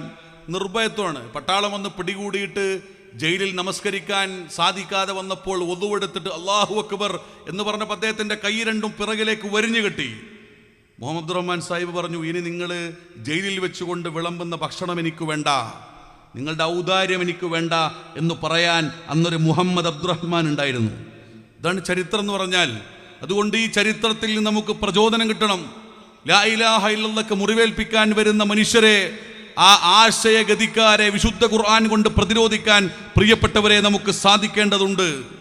അതാണ് ഏറ്റവും പ്രധാനം എന്ന് പറഞ്ഞാൽ. ഈസാ നബി വന്നിട്ട് പറഞ്ഞില്ലേ, ഭൂമിക്ക് മുകളിൽ താഴെ, ആകാശത്തിന് മുകളിൽ താഴെ, സമുദ്രത്തിന് മുകളിൽ താഴെ ഒരു വസ്തുവിൻ്റെയും വിഗ്രഹങ്ങൾ ഉണ്ടാക്കരുത്, വിഗ്രഹാരാധകർ നരകത്തിലെ വിറകൊള്ളികളാണ് എന്ന് ഈസാ നബി അലൈഹിസ്സലാത്തു വസ്സലാം പറഞ്ഞില്ലേ? നിങ്ങൾ ആലോചിച്ച് നോക്കണം. അപ്പോൾ ഒരു പ്രസ്ഥാനത്തിൻ്റെ ആശയത്തെ ഇല്ലാതെയാക്കാൻ പരിശ്രമിക്കുക. ആ പരിശ്രമിക്കുമ്പോൾ നേതൃത്വം മൗനം പാലിക്കുക. ഇന്നത്തെ വലിയ അപകടം അതാണ്. മൗനം ദീക്ഷിക്കുന്ന നേതൃത്വമല്ല. ഞാൻ ആവർത്തിക്കുകയാണ്, മൗനം ദീക്ഷിക്കുന്ന നേതൃത്വമല്ല. ധൈര്യസമേതം ഒരു നിലപാടുണ്ടായിരിക്കണം. അവിടെയാണ് ഇസ്ലാമിൻ്റെ പ്രവാചകന്, ആ ഇസ്ലാമിൻ്റെ പോരാട്ട ഘട്ടങ്ങളിലെല്ലാം വിഷയങ്ങൾ മാറി മാറി വരുമ്പോൾ, ലാ ഇലാഹ ഇല്ലല്ലാഹയുടെ പ്രബോധന ഘട്ടങ്ങളിലൊക്കെ ഒരു സമൂഹത്തിൻ്റെ പ്രചോദനം സ്വീകരിച്ചതിൻ്റെ കാരണം എന്താ? അവർക്കൊരു ഈമാൻ പകർന്നു കൊടുക്കാനുണ്ടായിരുന്നു, ഒരു വിശ്വാസം പ്രസരിപ്പിക്കാനുണ്ടായിരുന്നു. അതുകൊണ്ടൊരു സ്വഹാബി പ്രവാചകന്റെ അടുക്കൽ വന്നിട്ട് പറയുന്നുണ്ട്, യാ റസൂലല്ലാഹ് ഉഹിബ്ബുക്, അല്ലാഹുവിൻ്റെ റസൂലേ എനിക്ക് നിങ്ങളെ ഇഷ്ടമാണെന്ന്. നബി സല്ലല്ലാഹു അലൈഹി വസല്ലം ചോദിച്ചു, നീ എന്താണ് ഈ പറയുന്നത്? നിനക്കെന്നെ ഇഷ്ടമാണെന്നോ? നബി സല്ലല്ലാഹു അലൈഹി വസല്ലം അദ്ദേഹത്തോട് പറഞ്ഞു, നീ എന്നെ ഇഷ്ടപ്പെട്ടാൽ നിനക്ക് ദാരിദ്ര്യം അനുഭവിക്കേണ്ടി വരും, പട്ടിണി അനുഭവിക്കേണ്ടി വരും, പ്രയാസമുണ്ടാകും, നീ ഉദ്ദേശിക്കുന്ന ഒരു സുഖങ്ങളും ഉണ്ടാകില്ല എന്ന്. അദ്ദേഹം പറഞ്ഞു, അല്ല റസൂലേ, എനിക്ക് നിങ്ങളെ ഇഷ്ടമാണ്. സല്ലല്ലാഹു അലൈഹി വസല്ലം എന്നെ മറുപടി, അങ്ങനെയാണെങ്കിൽ മലവെള്ളപ്പാച്ചിൽ ഒഴുകി വരുന്നത് പോലെയുള്ള പ്രയാസങ്ങൾ നേരിടാൻ നീ തയ്യാറായിക്കൊള്ളുക. എന്താണ് ആ മലവെള്ളപ്പാച്ചിൽ ഒഴുകി വരുന്നത് പോലെയുള്ള പ്രയാസം എന്ന് പറഞ്ഞാൽ? തൗഹീദിന് വേണ്ടി ഇറങ്ങിത്തിരിച്ചാൽ ഉണ്ടാകുന്ന പ്രയാസങ്ങളും പ്രതിസന്ധികളുമാണ്. അത് ചില്ലറയല്ല, അതൊരു പ്രസംഗം മാത്രമല്ല. നമ്മുടെ നാട്ടിൽ ഇന്ന് എന്തെല്ലാം പ്രതിസന്ധി ഉണ്ടായി. ജിന്നുമ്മമാരുടെ കൊലപാതകങ്ങളുണ്ടായി. അന്ധവിശ്വാസങ്ങളുടെ പേരിൽ മനുഷ്യർ കൊല ചെയ്യപ്പെടുകയാണ്. അന്ധവിശ്വാസങ്ങളുടെ പേരിൽ മനുഷ്യർ ഉറ്റവർ ഉടയവർ പരസ്പരം കൊന്നുതള്ളുകയാണ്. അതിൻ്റെ ഉപദേശകരായി അറയിൽ ഒളിക്കുന്ന മനുഷ്യരുണ്ട്. നമ്മൾ ആലോചിച്ച് നോക്കണം. പണ്ട് നമ്മുടെ നാട്ടിലെ കുറേ സ്വാമിമാരെ പിടിക്കാൻ കേരളത്തിലെ ഒരു രാഷ്ട്രീയ പ്രസ്ഥാനം ഉണ്ടായിരുന്നു. പക്ഷെ അത് കുറച്ചു കാലം ഉണ്ടായത്. കാരണം അത് രാഷ്ട്രീയ പ്രസ്ഥാനമാണ്. രാഷ്ട്രീയ പ്രസ്ഥാനങ്ങൾക്ക് കാലികമായ അജണ്ട ഉണ്ടാവുള്ളൂ. നമ്മളത് വിമർശിക്കല്ല. എന്നാൽ ഇസ്ലാഹി പ്രസ്ഥാനം എത്ര കാലമായി ഇത് പറഞ്ഞുകൊണ്ടിരിക്കുന്നു. നിങ്ങൾ ലാ ഇലാഹ ഇല്ലല്ലാഹ് മനസ്സിലാക്കണം. കാരണം നിങ്ങളെ പടച്ചത് ആ റബ്ബാണ്. ഈ ലോകത്തെ പടച്ചത് ആ റബ്ബാണ്. ഈ ലോകത്തിൻ്റെ നിയന്ത്രണം ആ റബ്ബിൻ്റെ കയ്യിലാണ്. ലോകത്തിൻ്റെ ദുരന്തങ്ങളിൽ മനുഷ്യർക്ക് പിടിച്ചെടുക്കാൻ പറ്റുന്നുണ്ടോ? കോവിഡ് വന്നു, മനുഷ്യർക്ക് പിടിച്ചെടുക്കാൻ പറ്റുന്നുണ്ടോ? നിപ്പ വന്നു, പിടിച്ചെടുക്കാൻ പറ്റുന്നുണ്ടോ? ഈ ചൂടിൽ മനുഷ്യർക്ക് പിടിച്ചെടുക്കാൻ പറ്റുന്നുണ്ടോ? മനുഷ്യൻ നിസ്സഹായനാണ്, വളരെ നിസ്സഹായനാണ്. ഒരു ചെറിയ ജലത്തുള്ളിയിൽ നിന്ന് വലഖദ് ഖലഖ്നൽ ഇൻസാന മിൻ സുലാലത്തിൻ മിൻ ത്വീൻ സുമ്മ ജഅൽനാഹു നുത്ഫതൻ ഫീ ഖറാറിൻ മക്കീൻ സുമ്മ ഖലഖ്നൽ നുത്ഫത അലഖതൻ ഫഖലഖ്നൽ അലഖത മുദ്അതൻ ഫഖലഖ്നൽ മുദ്അത ഇളാമൻ ഫകസൗനൽ ഇളാമ ലഹ്മ സുമ്മ അൻശഹ്നാഹു വൽകന്നാഹർ. നിങ്ങളെ ആദ്യം മണ്ണിൽ നിന്ന്, ഭ്രൂണത്തിൽ നിന്ന്, രക്തക്കട്ടയിൽ നിന്ന്, പിന്നീട് പൂർണ്ണ വളർച്ചയെത്തിയതും വളർച്ചയെത്താത്തതുമായ മാംസക്കട്ടയിൽ നിന്നുമാണ് നിങ്ങളെ നാം സൃഷ്ടിച്ചത് എന്ന് പടച്ചോൻ പറയാണ്. അങ്ങനെ ഒരു ജലത്തുള്ളിയിൽ നിന്ന് നമ്മളെ സംവിധാനിച്ചൊരുക്കിയ റബ്ബ് പറയാണ്, നിങ്ങൾ എന്നോട് മാത്രമേ പ്രാർത്ഥിക്കാവൂ, എന്നോട് മാത്രമേ പ്രാർത്ഥിക്കാവൂ, എന്നോട് മാത്രമേ നിങ്ങൾ സഹായം തേടാൻ പറ്റുള്ളൂ. ബാക്കിയുള്ളത് നിങ്ങളുടെ കഴിവിനപ്പുറത്തുള്ളത് ഉണ്ടോ. മനുഷ്യൻ എന്ന് പറഞ്ഞാൽ മനുഷ്യന് കുറേ കഴിവുകളുണ്ട്. പക്ഷെ മനുഷ്യൻ്റെ കഴിവിനപ്പുറത്തുള്ളത് ആരോട് ചോദിക്കണം? റബ്ബിനോട് ചോദിക്കണം. മനുഷ്യന് ഈ കഴിവുകളൊക്കെ ആര് തന്നതാണ്? അള്ളാഹു തന്നതാണ്. അതാണ് പ്രധാനം. അള്ളാഹു തന്നതാണ്. എനിക്ക് രോഗം മാറ്റിത്തരണേ. ലോകത്ത് അള്ളാഹുവിനോട് മാത്രമേ ചോദിക്കാൻ പറ്റുള്ളൂ. ഒരു തങ്ങളോട് ചോദിക്കാൻ പറ്റുമോ? ഇല്ല. ഒരു ബീവിയോട് ചോദിക്കാൻ പറ്റുമോ? ഇല്ല. ഒരു കബറത്തിൽ പോയി ചോദിക്കാൻ പറ്റുമോ? ഇല്ല. എവിടെയും ചോദിക്കാൻ പറ്റില്ല. പടച്ചോനോട് മാത്രമേ ചോദിക്കാൻ പറ്റുള്ളൂ. എനിക്ക് അസുഖം വന്നിരിക്കുന്നു. അയ്യൂബ് നബി അലൈഹി സ്വലാത്തു വസ്സലാമിന് അസുഖം വന്നില്ലേ? ഇന്ന് എല്ലാ അന്ധവിശ്വാസികളും ആദ്യം ചൂഷണം ചെയ്യുക ഈ അസുഖത്തിൻ്റെ മേഖലയാണ്. നേരത്തെ അബ്ദുൽ കലാം മറ്റത്താണി പറഞ്ഞതുപോലെ ഹോസ്പിറ്റലുകൾ ഒരുപാടുണ്ടെങ്കിലും വ്യക്തിപരമായ ഒരുപാട് ചികിത്സാ കേന്ദ്രങ്ങളുണ്ട്. ഇപ്പോൾ ചികിത്സ വന്നാൽ അങ്ങോട്ട് ആളുകൾ ഓടും. ചില സ്ഥലത്ത് പോയാൽ മാത്രമേ ചികിത്സക്ക് എന്തുണ്ടാവുള്ളൂ, ഫലം ഉണ്ടാവുള്ളൂ എന്ന് വിശ്വസിക്കുന്ന ആളുകളുണ്ട്. അതുകൊണ്ടാണ് സെയ്ദ് മൗലവി വളരെ കൃത്യമായി എഴുതിയത്, നിങ്ങൾ പോകുന്ന സ്ഥലങ്ങളിൽ ചില്ലിൻ്റെ കൂട്ടിൽ ഒളിപ്പിച്ചു വെച്ച ഒരാളല്ല എൻ്റെ ദൈവം. പൂജാമുറിയിലോ ചില്ലിൻ കൂട്ടിലോ ബന്ധിതനല്ലല്ലോ എൻ്റെ ദൈവം. വല്ലാത്തൊരു വാക്കാണത്. ഒരു ചില്ലിൻ്റെ കൂടും ആവശ്യമില്ല, ഒരു പൂജാമുറി ആവശ്യമില്ല. അവിടെ ഒന്നുമല്ല എൻ്റെ ദൈവം. എൻ്റെ ദൈവം ഒമ്നി പ്രസൻ്റാണ്. എല്ലായിടത്തും എൻ്റെ ദൈവമുണ്ട്. ഈ ലോകം മുഴുവൻ ഉണ്ടാക്കിയത് എൻ്റെ ഏകനായ റബ്ബാണ്. നമ്മളെ ഉണ്ടാക്കിയതും നമ്മളെ ജീവിപ്പിച്ചു കൊണ്ടിരിക്കുന്നതും നമ്മളെ മരിപ്പിക്കുന്നതും ഏകനായ അള്ളാഹുവാണ്. ലാ ഇലാഹ ഇല്ലല്ലാഹ്. നമ്മൾ ആലോചിച്ച് നോക്കണം. എത്ര സെയ്ദ് മൗലവി പൊന്നാനിയിൽ പ്രസംഗിക്കാൻ വേണ്ടി പോയിട്ട് അദ്ദേഹത്തിന് മുറിവേൽക്കേണ്ടി വന്നു. എന്തോ ഒരു ഭാഗ്യത്തിന് ഇപ്പോഴും ആ കട അവിടെ ഉണ്ട്. സെയ്ദ് മൗലവി ഒരു ചെറിയ മൈക്കിൽ പ്രസംഗിച്ച ആ കടത്തിണ്ണ, ആ പീടിക ഇപ്പോഴും അവിടെ ഉണ്ട്. നിങ്ങൾ ആലോചിക്കണം. അദ്ദേഹത്തിന് മുറിവേറ്റ് വീട്ടിലേക്ക് തിരിച്ചു വരുമ്പോൾ ശരീരം മുഴുവൻ മുറിവായിരുന്നു. അദ്ദേഹം എന്തിനു വേണ്ടിയിട്ടാണ് പോരാടിയത്? നാഗൂർ, അജ്മീർ, ഗുരുവായൂർ, ശബരിമല യാത്രയുമൊന്നല്ലേ, നാനാവിധ ദർഗാ പൂജകളും ജാറം മൂടലും മുത്തലും ഇന്നില്ലേ, ശൈഖ് മുരീദും തങ്ങളും ത്വരീഖത്തും അല്ല മുസ്ലിം ശരീഅത്ത്, ശൈത്താനെ വിട്ട് അള്ളാന്റെ നേർക്ക് തിരിഞ്ഞാൽ കിട്ടും ഹിദായത്ത്, അല്ലാഹു മാത്രം അതുപോരെ. വളരെ കൃത്യമാണ്. നാഗൂർ, അജ്മീർ, ഗുരുവായൂർ, ഇവിടേക്കൊന്നും പോകേണ്ട ആവശ്യമില്ല. ഇവിടേക്കൊന്നും പോണ്ട. നാഗൂർക്ക് ട്രെയിൻ കയറണ്ട, അജ്മീറിൽ പോണ്ട. നാഗൂർ, അജ്മീർ, ഗുരുവായൂർ, ശബരിമല യാത്രയുമൊന്നല്ലേ, നാനാവിധ ദർഗാ പൂജകളും ജാറം മൂടലും മുത്തലും ഇന്നില്ലേ, നാനാവിധ ദർഗാ പൂജകളും ജാറം മൂടലും മുത്തലും ഇന്നില്ലേ. ഇതൊക്കെ ഇന്നുണ്ട്. അന്ന് സെയ്ദ് മൗലവി എന്തിനാ പോരാടിയത്? ഇന്നാളുകൾ മറുപടി പറയണം ഈ വിഷയങ്ങൾക്കൊക്കെ. ലാ ഇലാഹ ഇല്ലല്ലാഹ്ക്ക് വേണ്ടി പോരാടിയതാണ്. അതുകൊണ്ട് നിങ്ങൾക്കൊരല്ലാഹു പോരെ, നിങ്ങൾക്കൊരല്ലാഹു പോരെ എന്നാണ്. അഖിലാണ്ടനാഥൻ അല്ലാഹുവാണെന്ന് ആത്മാവിൽ വിശ്വസിച്ചോരേ.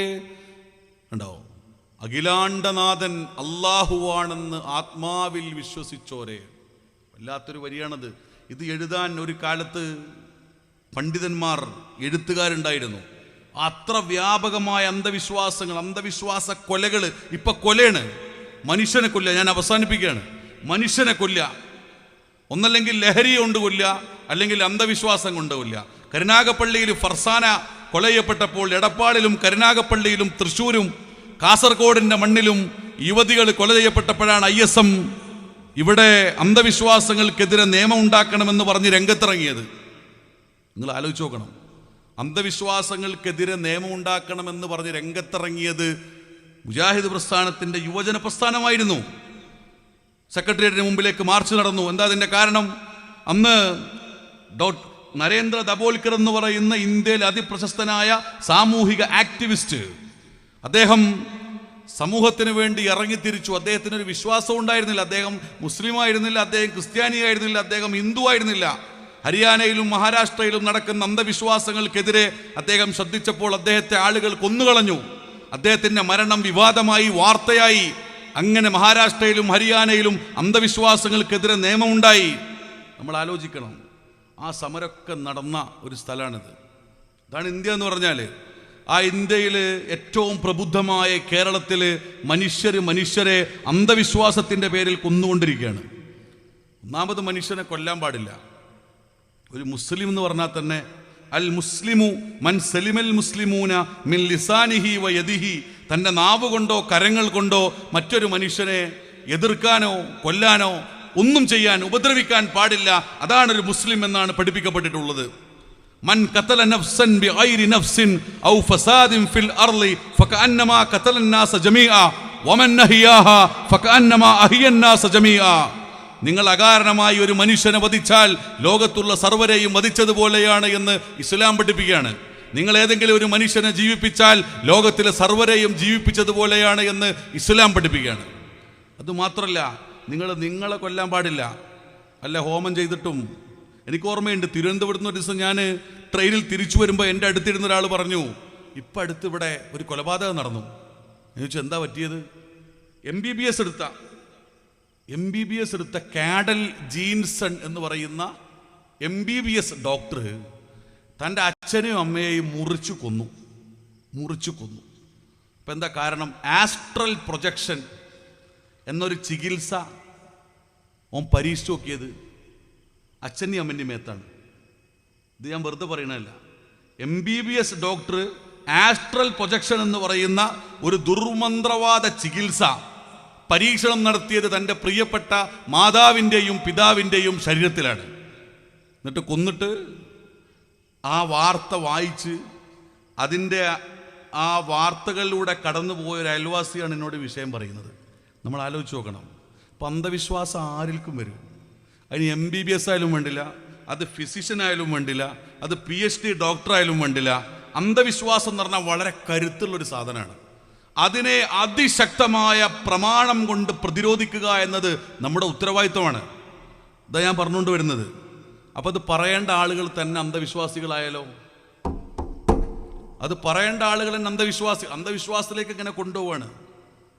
അത് ശിർക്കല്ല, അത് വസീലത്തു ശിർക്കാണ്. ഒരു പ്രസ്ഥാനം ഉണ്ടായത് അത് മാത്രം പറയാനാണ്. അത് ശിർക്കല്ല, അത് വസീലത്തു ശിർക്കാണ്. ഇത് പുത്തനത്താണിയാണ്, ഈ റോഡ് കൽപ്പകഞ്ചേരിക്കാണ്. ചില ആൾക്കാർ പറയും അത് കൽപ്പഞ്ചേരിയിലാണ് എത്തുക. അത് കൽപ്പഞ്ചേരിയിൽ എത്തും, പക്ഷേ ഇതിപ്പോൾ വഴി മാത്രമേ ഉള്ളൂ. ഇതിനാണ് അങ്ങോട്ടും ഇങ്ങോട്ടുമുള്ള ഈ കോഴിക്കൊത്തും തല്ലും പ്രശ്നങ്ങളും മുഴുവൻ ഇതിൻ്റെ അടിസ്ഥാനത്തിലാണ്.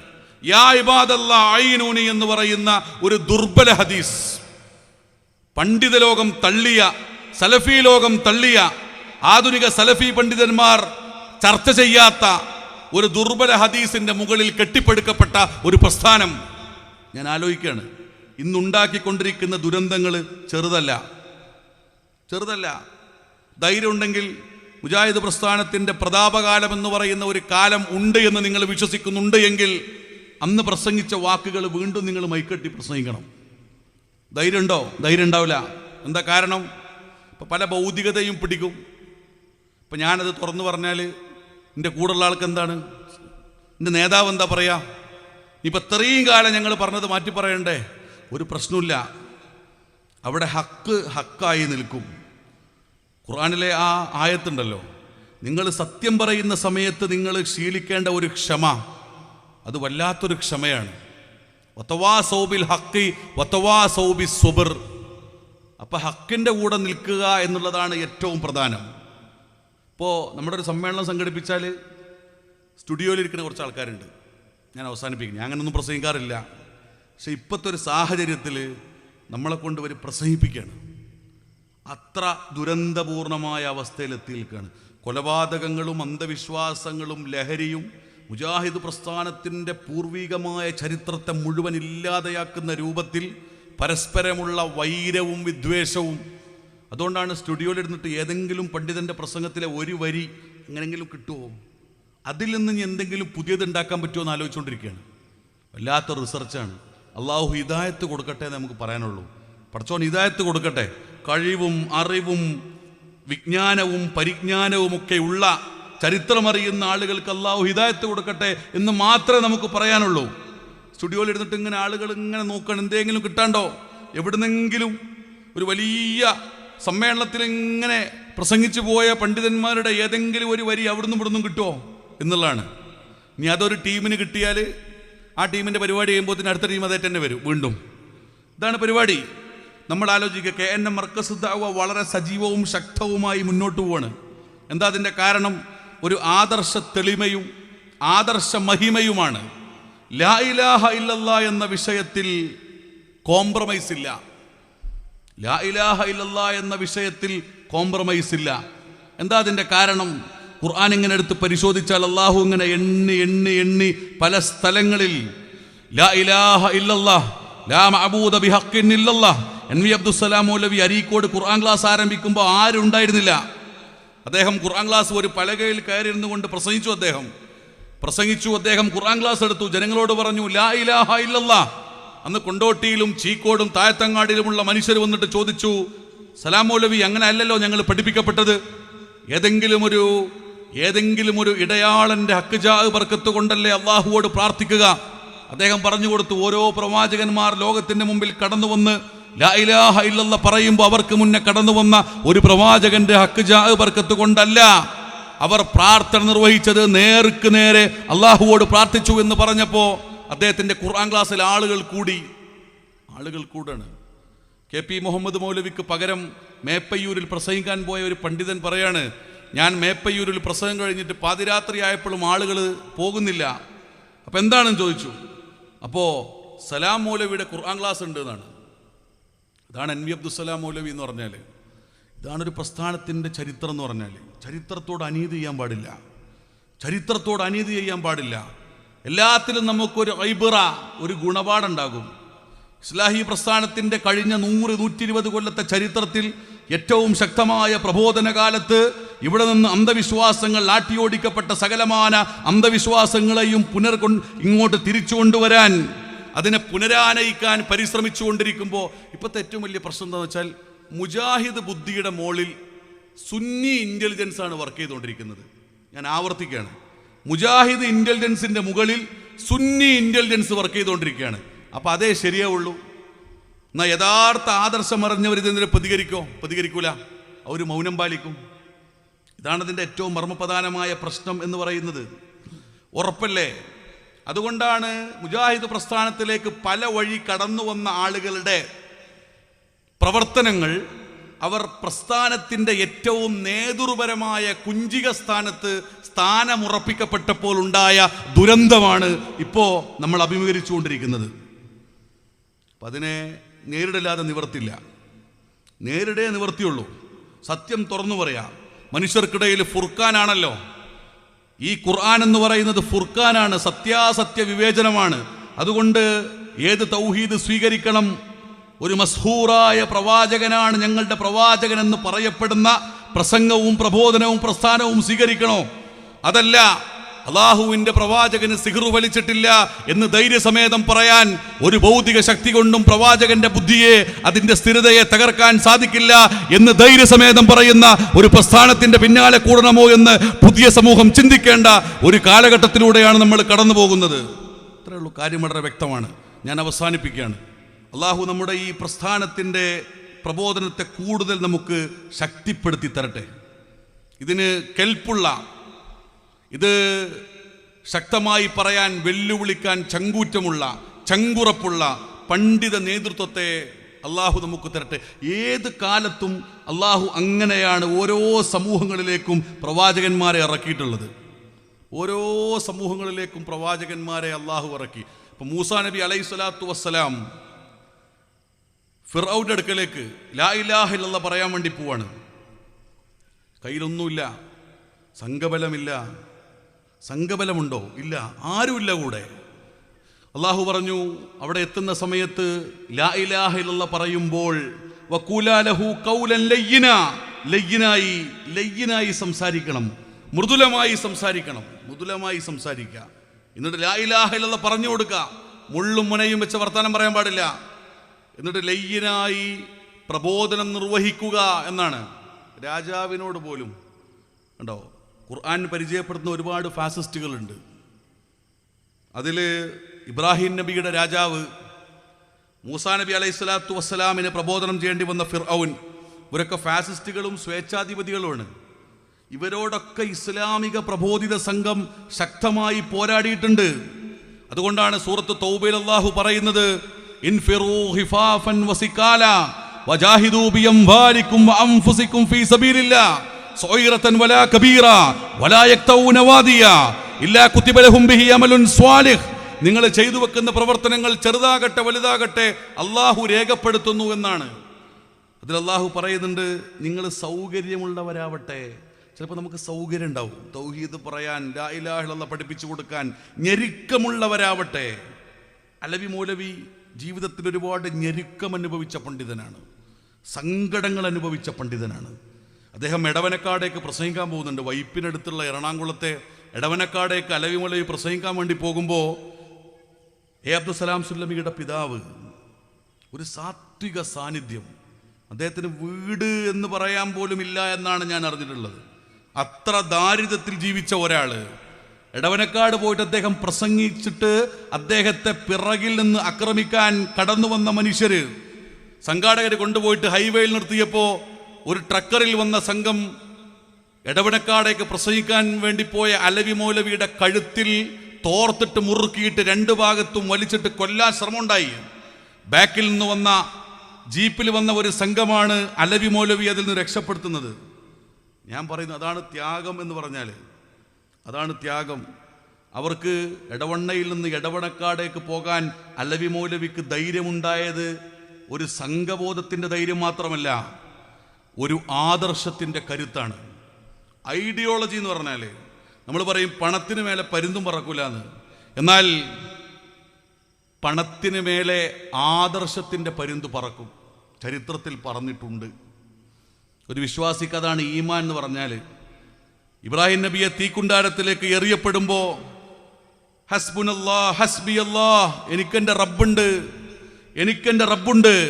അയ്യൂബ് നബി അലൈഹിസ്സലാത്തു വസ്സലാമിന് പ്രിയപ്പെട്ടവരെ, അദ്ദേഹത്തിന് രോഗം ബാധിച്ചപ്പോൾ അയ്യൂബ ഇദ് നാദാ റബ്ബഹു അന്നീ മസ്അനിയൽ ദുർർ വഅൻത അർഹമുർ റാഹിമീൻ. അതൊരു വല്ലാത്ത പ്രാർത്ഥനയാണ്. എനിക്കൊരു ജിന്നുമ്മയുടെ അടുക്കലേക്ക് പോകേണ്ട ആവശ്യമില്ല. എനിക്ക് സിഹിർ ബാധിച്ചതല്ല, എനിക്ക് ജിന്നു ബാധിച്ചതല്ല, എനിക്ക് അസുഖം വന്നതാണ്. എൻ്റെ റബ്ബാണത് മാറ്റിത്തരിക. അതിന് ഞാൻ ആധുനികമായ ചികിത്സകൾ നേടും, ഡോക്ടറെ കാണാൻ പോകും. ഇതായിരിക്കണം വിശ്വാസിയുടെ ബാധ്യത എന്ന് പറഞ്ഞാൽ.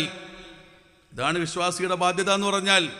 ഇതിനപ്പുറത്തേക്കുള്ള ചികിത്സകളും രീതികളും മനുഷ്യന്റെ ജീവിതത്തിന്റെ ഭയത്തെ ചൂഷണം ചെയ്യുന്ന പണ്ഡിത പുരോഹിത വേഷധാരികളുടെ കർമ്മഫലം കൊണ്ട് ജീവിതം ഹോമിക്കപ്പെട്ട എനിക്ക് ഓർമ്മയുണ്ട്, ഫർസാനയുടെ മരണം നടക്കുമ്പോൾ അന്ന് മരണപ്പെട്ട ഒരു യുവതിയുടെ സഹോദരൻ രാഷ്ട്രീയ പ്രവർത്തകനാണ്. അദ്ദേഹം പറയുന്നുണ്ട്, ഒരു റൂമിൽ കിടന്നുകൊണ്ട് എൻ്റെ അനുജത്തിയുടെ പുറത്തേക്ക് തങ്ങൾ ചവിട്ടുന്ന സമയത്ത് എൻ്റെ പേര് വിളിക്കുന്ന ശബ്ദം ഞാൻ കേട്ടിട്ടുണ്ട്. ആ ചികിത്സ കഴിഞ്ഞ് പുറത്തിറങ്ങുമ്പോൾ എനിക്ക് നഷ്ടമായത് എൻ്റെ സഹോദരിയാണ് എന്നാണ്. ഒരു മഴക്കാലത്താണ് ISMന്റെ ആ യാത്ര നടക്കുന്നത്. എനിക്കിന്നും ഓർമ്മയുണ്ട്. ഞാൻ പറയുന്നത് സജീവമായി നമ്മൾ രംഗത്തിറങ്ങണം. ലാ ഇലാഹ ഇല്ലല്ലാ. ഏതൊക്കെ മിമ്പറിൽ നിന്ന് ആളുകൾ നിർഭയത്വത്തിന്റെ ലാ ഇലാഹ ഇല്ലല്ലാ കേട്ടിട്ടുണ്ടോ, ആ മിമ്പറിലൊക്കെ നിർഭയത്വത്തിന്റെ ലാ ഇലാഹ ഇല്ലല്ലാ കേൾപ്പിക്കപ്പെടണം. വളച്ചും തിരിച്ചുള്ള ലാ ഇലാഹ ഇല്ലല്ലാ അല്ല. ഉലൈക ലഹുമുൽ അംന്, അവർക്ക് നിർഭയത്വം ഉണ്ടാകും. ലാ ഇലാഹ ഇല്ലല്ലാ സ്വീകരിച്ച മനുഷ്യർക്ക് യഥാർത്ഥ നിർഭയത്വം ഉണ്ടാകുമെന്ന് പഠിപ്പിക്കപ്പെട്ട, അത് പ്രോജ്വലമായി ഏറ്റവും ശക്തമായി ഉച്ചസ്ഥരം ഉദ്ഘോഷിക്കപ്പെട്ട പ്രഭാഷണ വേദികളിൽ, സമ്മേളന വേദികളിൽ, മിമ്പറുകളിൽ നിന്ന് അത് വീണ്ടും പുനർമുഴങ്ങേണ്ട ഒരു കാലഘട്ടത്തിലൂടെയാണ് പ്രിയപ്പെട്ടവരെ നമ്മൾ കടന്നു പോകുന്നത്. അങ്ങനെ ഈ തൗഹീദിനെ ശക്തിപ്പെടുത്താൻ നമ്മൾ പരിശ്രമിക്കുക. അള്ളാഹു നമ്മളെ എല്ലാവരെയും അനുഗ്രഹിക്കുമാറാകട്ടെ. അള്ളാഹുവേ, ഈ ജീവിതത്തിൻ്റെ ചുരുങ്ങിയ ആയുസ്സിൻ്റെ ഉള്ളിൽ ലാ ഇലാഹ ഇല്ലല്ലയുടെ പ്രബോധന പ്രവർത്തനങ്ങളിൽ സജീവമായി, ശക്തരായി, സജ്ജരായി മുന്നോട്ട് പോകാൻ അള്ളാഹുവേ നീ ഞങ്ങൾക്ക് തൗഫീക്ക് പ്രദാനം ചെയ്യണമേ റഹ്മാനെ. അള്ളാഹുവേ, ഞങ്ങളുടെ നാട്ടിൽ ലഹരി ഉപയോഗിക്കപ്പെട്ടതിൻ്റെ പേരിൽ ഒരുപാട് ആളുകൾ കൊല ചെയ്യപ്പെട്ടു. ഒരുപാട് ആളുകൾ ലഹരിക്ക് അടിമയായിക്കൊണ്ടിരിക്കുന്നു. യുവാക്കൾ, മഞ്ചേരിയിലെ ഒരു മുനിസിപ്പാലിറ്റി കൗൺസിലർ തലക്കടിച്ച്, അദ്ദേഹം ഒരു കുട്ടി വന്നിട്ട് തലക്കടിച്ചു, അദ്ദേഹം അപ്പം മരണപ്പെട്ടു. അതിൻ്റെ വാർത്തകളുടെ സത്യം അന്വേഷിച്ചു പോയപ്പോൾ ലഹരിക്കടിമപ്പെട്ട ഒരു യുവാവാണ് ഈ കൃത്യം ചെയ്തത് എന്ന് തെളിഞ്ഞു. ഇതാണ് നമ്മുടെ കേരളം എന്ന് പറയുന്നത്. കുല്ലു മുസ്കിരിൻ ഹറാം, ലഹരി ഉണ്ടാക്കുന്നതെല്ലാം ഹറാമാണ്. അൽ ഹംറു ഉമ്മുൽ ഹബായിസ്, മദ്യം, ലഹരി എല്ലാം തിന്മകളുടെ മാതാവാണ്. അങ്ങനെ ലഹരി ഇന്നത്തെ ലോകത്തിൻ്റെ ഏറ്റവും വലിയ ദുരന്തമായി നിൽക്കുന്ന ഒരു കാലത്ത് അള്ളാഹുവെ, ലഹരിക്ക് അഡിക്റ്റായിക്കൊണ്ട് ഉമ്മയെ, മാതാവിനെ, പിതാവിനെ കൊല്ലാൻ കത്തിയെടുത്ത് നിൽക്കുന്ന ആധുനിക കാലത്ത് അള്ളാഹുവെ, ഈ ദീനിൻ്റെ പ്രബോധന പ്രവർത്തനങ്ങളിലൂടെ ഞങ്ങളുടെ ലഹരിക്ക് അടിമപ്പെട്ട യുവാക്കളെ, യുവതികളെ അതിൽ നിന്ന് മോചിപ്പിക്കാൻ അതിന് അള്ളാഹുവെ നീ അവസരവും തൗഫീക്കും പ്രദാനം ചെയ്യണമേ റഹ്മാനെ. അള്ളാഹുവെ, അന്ധവിശ്വാസ കൊലകൾ നടക്കുന്ന ഒരു കാലത്ത്, മനുഷ്യർ പരസ്പരം ഏറ്റവും പ്രിയപ്പെട്ടവരെ കൊന്നുതള്ളുന്ന ഒരു കാലത്ത്, ഈ കാലം ആവശ്യപ്പെടുന്ന ഇസ്ലാഹിൻ്റെ ഏറ്റവും വലിയ ദൗത്യം, നന്മയിലേക്കുള്ള, തൗഹീദിലേക്കുള്ള, ധാർമ്മികതയിലേക്കുള്ള ഈ ക്ഷണം ശക്തിപ്പെടുത്താൻ അള്ളാഹുവെ നീ ഞങ്ങൾക്ക് തൗഫീക്ക് പ്രദാനം ചെയ്യണമേ റഹ്മാനെ. അള്ളാഹുവെ, ഈ പരിപാടി സംഘടിപ്പിച്ച സംഘാടകർ, അവർക്ക് അർഹിക്കുന്ന പ്രതിഫലം നീ നൽകണമേ റഹ്മാനെ. ഈ ആദർശ പ്രബോധന രംഗം ഇത് കേൾക്കാൻ വന്നവർ, ഈ ശബ്ദം ദൂരെ നിന്നും അടുത്തു നിന്നും വീക്ഷിച്ചവർ, തൗഹീദിന്റെ യഥാർത്ഥമായ ശക്തി മനസ്സിലാക്കിയവർ, അവർക്ക് ഇനിയും ശക്തരായി ഈ പ്രബോധന രംഗത്ത് സജീവമായി പ്രവർത്തിക്കാൻ നീ തൗഫീക്ക് പ്രദാനം ചെയ്യണമേ റഹ്മാനെ. വൽഹംദുലില്ലാഹി റബ്ബിൽ ആലമീൻ. അസ്സലാമു അലൈക്കും വറഹ്മത്തുള്ളാഹി.